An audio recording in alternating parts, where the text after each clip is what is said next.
Assalamualaikum warahmatullahi wabarakatuh.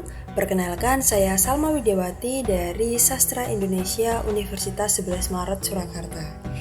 Di sini saya akan mempresentasikan tentang ajaran akhlak di dalam teks naskah Ilmu Tabib Obat, yang mana naskah ini merupakan salah satu naskah kuno yang dikoleksi oleh Perpustakaan Digital SOAS.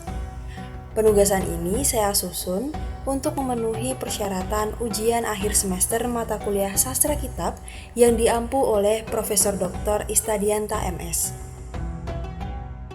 Pertama-tama, saya akan mendeskripsikan tentang naskah Ilmu Tabib Obat. Naskah ini berisi tentang risalah permasalahan etika, psikologis, dan pengobatan tradisional. Berdasarkan muatan isinya, naskah ini dapat dibagi menjadi dua substansi, yaitu pada 33 halaman pertama berisi tentang masalah etika dan psikologis menurut agama Islam, sementara halaman seterusnya berisi teks pengobatan tradisional untuk penyakit yang menyerang fisik. Psikologis dan etika manusia yang diajarkan menurut ajaran Islam dibahas dalam 33 halaman pertama teks Ilmu Tabib Obat. Berbagai ajaran tentang akidah dan akhlak disampaikan berdasarkan pada pendapat ulama, hakim, ataupun hadis-hadis Nabi. Dalam pembukaan teks Ilmu Tabib Obat, terdapat 8 perbuatan di dunia yang ditunjukkan melalui kutipan berikut. Ketahui olehmu bahwa pekerjaan dunia itu atas 8 perkara. Pertama-tama akal, kedua ilmu, ketiga cerdik, keempat cendekia, kelima arif, keenam budiman, ketujuh bijaksana, kedelapan berbudi. Ilmu Tabib Obat halaman 1. Pada halaman kedua dijelaskan tentang perbuatan akal melalui kutipan berikut. Pasal pada menyatakan akal itu bermula. Akal itu atas 3 martabat, sepanjang-panjang akal itu yaitu 3 jengkal. Bermula manusia itu ada kalanya sejengkal akalnya, dan ada kalanya 2 jengkal akalnya, dan ada kalanya 3 jengkal akalnya. Hal-hal berkaitan akal dijelaskan secara lebih lanjut pada halaman 2, yaitu mengenai akal sejengkal, akal 2 jengkal, dan akal 3 jengkal, di mana akal sejengkal yaitu golongan orang yang melihat dirinya lebih baik daripada orang lain, atau dalam hal ini adalah orang yang takabur.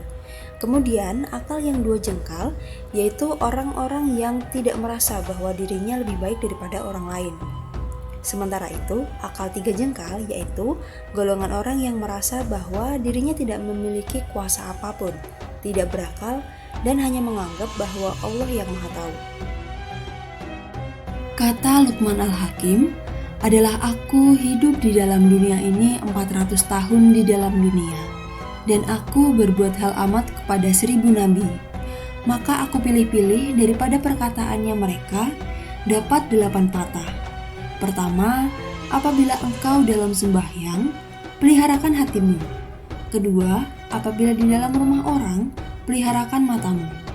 Dan ketiga, apabila di dalam jamuan, peliharakan nafsumu. Dan keempat, apabila di tengah medan majelis, di hadapan raja-raja dan menteri dan manusia, peliharakan lidahmu. Dan hendaklah engkau sebut 2 perkara. Pertama Allah, dan kedua Muhammad. Pada halaman 7 teks ini disebutkan terdapat 10 perkara yang dibenci Allah. Menurut hukama ada 10 perkara yang dibenci Allah. 1. Bakhil daripada orang-orang kaya. 2. Takabur daripada orang-orang miskin atau fakir. 3. Tamak daripada orang yang berilmu. 4. Tidak memelihara malu pada perempuan. 5. Terlalu mencintai dunia. 6. Segan daripada orang-orang yang muda. 7. Zalim kepada raja-raja. 8. Takut memerangi kejahatan di jalan Allah. 9. Tercengang pada orang-orang yang zahid. Dan yang terakhir yaitu riya daripada segala orang yang beribadah. Pada halaman 7 hingga 8 terdapat sabda Nabi tentang 6 perkara yang dikasihi Allah. 1. Adil kepada raja-raja. 2. Lebih adil kepada ulama. 3. Sabar daripada fakir. 4. Malu daripada perempuan. 5. Murah daripada orang-orang kaya. Dan keenam, taubat daripada segala orang tua. dijelaskan mengenai hal-hal yang dapat menjauhkan setan pada naskah Ilmu Tabib Obat halaman 25. Kata Hatim Al-Asyam, rahmatullah alaih, barang siapa pekerjaan maka jauhkan daripada setan, melainkan ia kepada 5 perkara. Pertama-tama, memberi makan orang lapar apabila datang, dan kedua, menanamkan mayat apabila sudah mati segerakan, dan ketiga, memberi anak perempuan bersuami jikalau sampai akhirnya dan baliknya, dan keempat, membayar hutang apabila dapat, dan kelima, taubat apabila berbuat dosa. Itulah 5 perkara yang wajib kita kerjakan. Wallahu a'lam. Pada teks Ilmu Tabib Obat halaman 10 terdapat kutipan mengenai sabda Nabi Muhammad SAW yang berbunyi, sabda Nabi SAW, adapun tanda orang yang isi surga itu 4 perkara. Pertama, manis mukanya, dan kedua, murah tangannya, dan ketiga, mukmin hatinya, dan keempat, suci lidahnya. Wallahu alam. Adapun tanda orang isi neraka itu pun 4 perkara juga. Pertama, mukanya masam, dan kedua, tangannya kikir, dan ketiga, hatinya bebal dan fasik, dan keempat, lidahnya dosa dan busuk mulutnya. Wallahu alam. Dalam teks ini dijelaskan pula mengenai 5 perkara hal-hal yang memanaskan manusia, yaitu menipu taulannya, 2. Tidak mengikuti kata ulama, 3. Menghinakan dirinya, 4. Memberikan diri kepada orang-orang besar, kemudian yang terakhir, mengikuti hawa nafsunya. Pada halaman 12, dijelaskan mengenai baiknya perangai anjing yang harus ditiru oleh manusia. Kata Baginda Ali radhiyallahu anhu, berbahagia barang siapa mengikuti perangai anjing, orang itu isi surga. Karena perangainya anjing itu 10 perkara. Pertama, tiada bahagianya pertama kardarnya. Dan kedua, segala bumi itu hamparannya. Dan ketiga, waktunya lapar tiada dibagi tuannya, tiada ia dapat daripada lainnya lah. Dan keempat, tidur ia kepada siang hari, berjaga ia kepada malam hari mengawal tuannya. Kelima, ridho ia barang yang dia bagi oleh tuannya kepada ia. Dan keenam, seteru kepada tuannya, maka seterulah kepada dia. Dan ketujuh, jikalau dipukul oleh tuannya itu akan dia, niscaya tiada juga dia tinggalkannya tuannya itu, sebab karena pukul itu. Kedelapan, tiada dikenalnya lain daripada tuannya itu. Dan kesembilan, tiada ia menaruh suatu makanan. Kemudiannya kesepuluh, apabila ia mati, tiada ia menaruh harta pasak. Demikianlah perangai anjing orang ahlul tarekat adanya. Pada halaman 13, terdapat kutipan yang berbunyi, maka adalah seorang hakim pada zaman dahulu kala, menjalin ia pada segala negeri dan ia diajarnya kata kepada manusia, yaitu semuanya katanya itu 6 patah, akan menjadi ilmu kepada segala umat Nabi. Pertama, barang siapa tiada berilmu, maka tiadalah ia mulia di dalam dunia ini dan di dalam akhirat. Dan kedua, barang siapa tiada sabar, maka tiada baginya bekal akhirat. Dan ketiga, barang siapa tiada menyesal, maka tiadalah ia beroleh manfaat. Dan keempat, barang siapa tiada ditakut akan Allah Ta'ala, maka tiadalah beroleh surga kepada Allah Ta'ala. Dan kelima, barang siapa tiada dimurah, maka tiadalah baginya untung dalam akhirat. Dan keenam, barang siapa tiada menerima nasihat, maka tiadalah orang itu baginya jajat kepada Allah.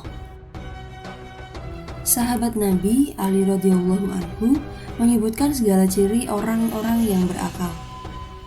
Kata Baginda Ali radhiyallahu anhu, aku lihat akal itu 2 perkara. Pertama-tama, akal itu yang dia perangaikan, dan kedua, akal itu yang didengarkan dia. Maka tiada baik akal yang didengarkan itu apabila tidak dikerjakan. Tiadalah akal itu memberi manfaatnya terang matahari, dan pada segala mata pun tiadalah ia bercahaya. Kemudian terdapat pendapat hakim mengenai orang-orang yang berakal dijelaskan pada kutipan berikut. Adapun kata hakim bahwa tanda orang yang berakal itu 7 perkara.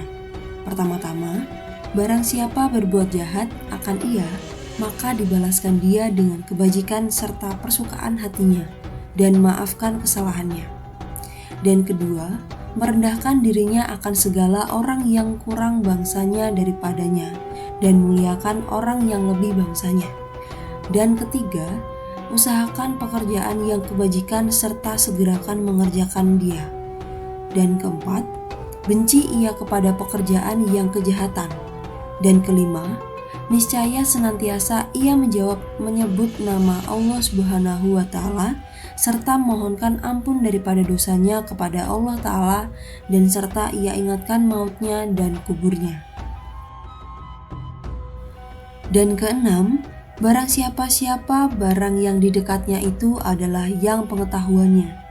Dan ketujuh, barang siapa kesukarannya itu, berlindunglah ia kepada Allah Ta'ala dan haraplah ia kepada Allah Ta'ala meluputkan daripada bahayanya itu. Wallahu a'lam. Kemudian teks ini juga mendeskripsikan mengenai ciri-ciri orang yang tidak berakal atau kurang berakal. Disebutkan dan diuraikan dalam kutipan berikut. Adapun tanda orang yang kurang akal itu pun 7 perkara juga. Pertama-tama, inyai kepada orang yang di dalam hukumnya. Dan kedua, membesarkan dirinya. Dan yang ketiga, apabila ia berkata-kata dengan orang, tiada ia dengan sopannya. Dan keempat, apabila ia melihat pekerjaan yang salah, tiada ia dihinakan dia, dan tiada bencinya akan dia akan salahnya itu. Dan kelima, diperlambatkan mengerjakan pekerjaan yang kebajikan, maka dia sukar akannya mengerjakan pekerjaan yang kejahatan. Keenam, barang yang dikatanya tiada dengan pikirnya. Dan ketujuh, apabila datang kepada suatu kesukarannya, maka tiada ia sabar kepada hukumnya.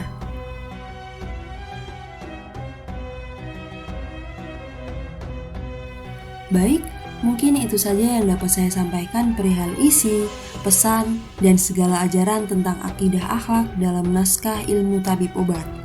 Semoga kita semua dapat mengambil manfaat dari naskah tersebut dan dari video ini. Terima kasih. Wassalamualaikum warahmatullahi wabarakatuh.